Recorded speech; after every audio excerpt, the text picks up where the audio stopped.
We all run pillar to post to conclude our JFM quarter more fruitful. JFM is treated to be a gap filling quarter of all remaining 3 quarters. But the main question is, what is JFM?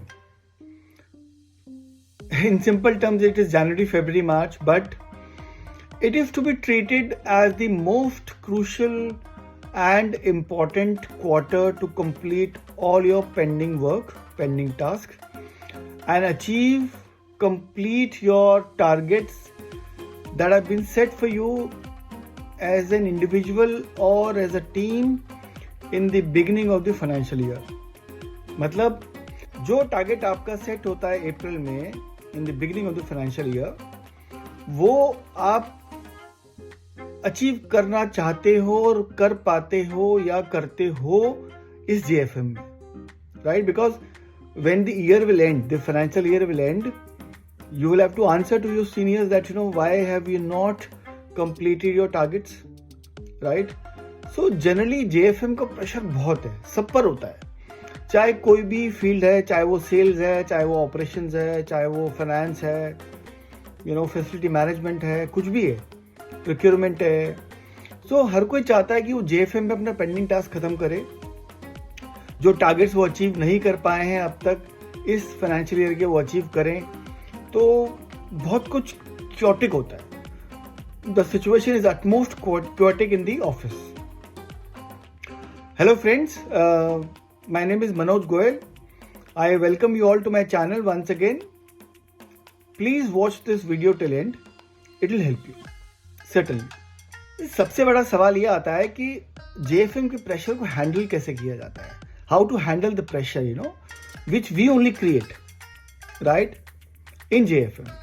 So मान लीजिए अगर आप sales personality या sales person है तो आपको अपने targets meet करने होते हैं. चाहे आप फिर you are selling AMCs for XYZ products. If you are a bank employee तो आपको कासा सेल करना होता है, राइट? आपको लोन सेल करने होते हैं, आपको इंश्योरेंस सेल करनी होती है, क्रेडिट कार्ड आपको बेचने होते हैं. तो आप क्या होता है, आप साम दाम दंड भेद सब अपनाकर अपना टारगेट अचीव करना चाहते हो. पूरी कोशिश करते हो कि जो आपका टारगेट बचा हुआ है वो आप JFM में अचीव करें, पूरा करें. तो फिर क्या होता है कि आप इस हैपेजर्ड में कई बार आप मिस सेल करते हो, राइट? मेरे साथ भी पर्सनली बहुत हुआ है.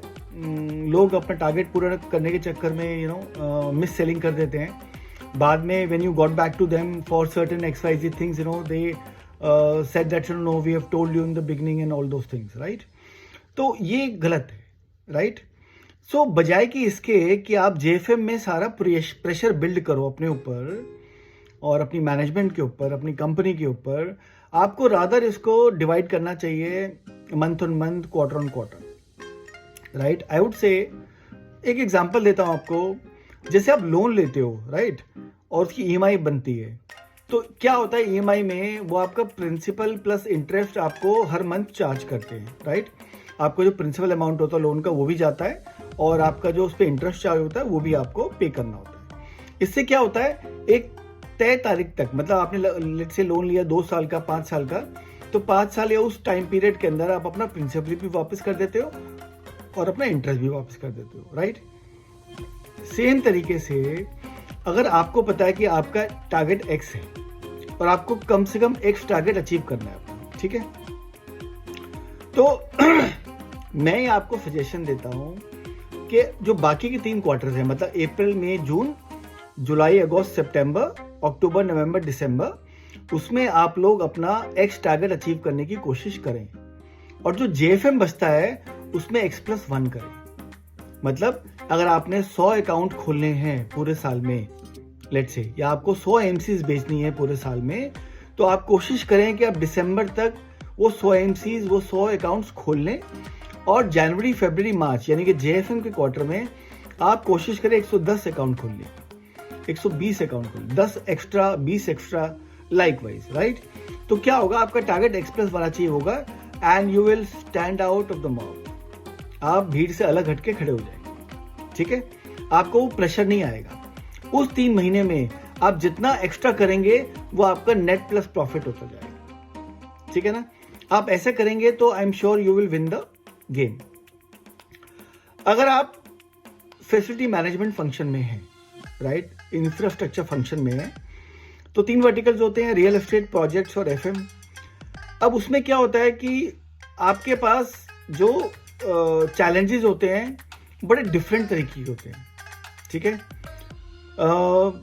आपका प्रेशर डिफरेंट होता है। लेट्स से फॉर एग्जांपल लेते हैं, आपको x amount properties, x number properties acquire करनी थी, आपने नहीं करी अपने बैंक के लिए या अपने ऑफिस के लिए, ठीक है। तो आप क्या करते हो, फिर वो हैप्पीजेंट में उतनी प्रॉपर्टीज को एक्वायर करते हो, बिकॉज जब वो प्रॉपर्टी एक्वायर होंगी तो वो ऑफिस बनेंगे तो ऑफिस ओपन होंगे and then you know office will be functional, right. So आपके टारगेट के बेस पे बिजनेस का टारगेट होता है, आप ऑफिस उनको एक्वायर करके दोगे तो बनेगा तो वो ऑफिस में बैठ के काम करना शुरू करेंगे, राइट। जो प्रॉपर्टी आपने एक्वायर कर ली, उसका प्रोजेक्ट फिट आउट नहीं हुआ टाइम से, तो उसका टाइम आपको project fit out speed up करना पड़ता है। जब आप काम को तेजी से बढ़ाते हैं, जल्दबाजी में काम कराते हैं, तो उसमें कुछ फ्लॉज रह जाते हैं, ठीक है, जो बाद में आपकी फैसिलिटी मैनेजमेंट टीम को भुगतना होता है, ठीक है। तो ये स्पिल ओवर प्रोजेक्ट साइट्स हो गए आपकी। दूसरा मैं बात करूंगा, मान लो आपने कोई डिफरेंट एमसीज ली हुई हैं और आपने पीपीएम शेड्यूल उसका फिक्स किया हुआ है, तो आपके वेंडर ने, आपके सर्विस प्रोवाइडर ने बाकी 3 क्वार्टर्स में वो पीपीएम कंप्लीट नहीं किया, तो आपको वो पीपीएम जो बचा हुआ शेड्यूल है वो आपको उस जेएफएम में कंप्लीट करना होता है। फिर क्या होता है, वो क्वालिटी चेक्स नहीं हो पाते हैं, राइट। बस वो उनको लगन लग जाती है कि मुझे ये कंप्लीट करना है कैसे भी करके, I have to show it to my management that you know yes we have done all the PPM schedules required, which may not be fruitful for your infrastructure, right? जैसे आपने ब्रांच विजिट का schedule बनाया हुआ है अपने लिए, ठीक है, कि आपके पास लेट्स से आपकी टेरिटरी में 250 ब्रांचेज हैं और आपको 250 ब्रांचेज स्प्लिट करनी है आपके हर एक मंथ में, हर एक क्वार्टर में। आपने क्या किया, 3rd क्वार्टर में या 2nd क्वार्टर में बोला नेक्स्ट क्वार्टर में कर लूंगा, नेक्स्ट मंथ कर लूंगा। होते होते क्या होता है, मान लो आपकी 50 ब्रांचेज विजिट होती हैं एक क्वार्टर के अंदर। अब जेएफएम में हिसाब से आपकी 50 बचनी चाहिए, राइट, बट होता क्या आपकी 70 बच जाती हैं जेएफएम में। तो जो 20 एक्स्ट्रा ब्रांच विजिट्स होती हैं वो आपको जेएफएम में कंप्लीट करनी होती है, बिकॉज आपको अपना टारगेट पूरा करना है जेएफएम में, ठीक है।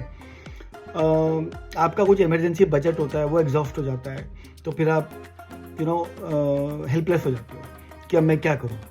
आपका बजट एग्जॉस्ट हो गया, अब जो इमरजेंसी रिपेयर्स हैं वो आप कहाँ से करेंगे, वो फिर आप होल्ड करते हो, होल्ड करके फिर आप उनको नेक्स्ट फाइनेंशियल ईयर में स्पिल ओवर करते हो, which is not the right condition, which is not the right way to do it actually. Instead you should sensitise yourself right from April that आपका जो भी काम है, जो भी आपने स्केड्यूल, आपने गोल्स अपने लिए सेट किए हैं, वो आप month on month, quarter on quarter उसको अचीव करते जाएं, ताकि जेएफएम का प्रेशर सिर्फ जेएफएम का ही रहे, बाकी क्वार्टर्स का प्रेशर बिल्डअप ना हो, बाकी क्वार्टर्स का प्रेशर माउंट ना हो जेएफएम पे, ठीक है। नहीं तो क्या होगा, आप फैसिलिटी मैनेजमेंट नहीं करेंगे, आप सिर्फ क्राइसिस मैनेजमेंट करेंगे, राइट।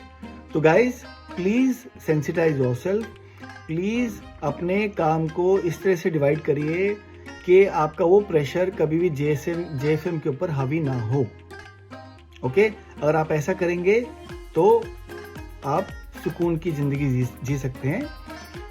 वो आपने कहावत सुनी है ना कि काल करे सो आज कर, आज करे सो अब, पल में प्रलय होगी बहुरी करेगा कब। वो हमारी आदत है एक्चुअली ना, हम आज का काम कल पे टालते रहते हैं और ऐसे करते करते हम अपने जेएफएम के लिए इतना ज्यादा काम छोड़ देते हैं कि यार जेएफएम में तो कैसे भी करके करना ही पड़ेगा, यार जेएफएम में देखेंगे, यू नो। तो ये सोच आपकी गलत है, ये मेंटालिटी आपकी गलत है, इसको दूर करिए और अपने हर मंथ का काम, हर वीक का काम, हर क्वार्टर का काम उसी क्वार्टर में पूरा कीजिए, ताकि आपके ऊपर जेएफएम का प्रेशर ज्यादा ना आए, ओके। क्योंकि ज्यादा प्रेशर आएगा तो काम गलत होगा, खराब होगा, and you will not be benefited out of it, okay friends. I hope you liked my content, my video. Please like my video in case you have liked so. Comment कीजिए और share कीजिए बहुत मात्रा में अपने friends के साथ में। और मेरा चैनल आपने अगर सब्सक्राइब नहीं किया अब तक तो please subscribe my channel. Thank you so much. Have a nice day. Take care.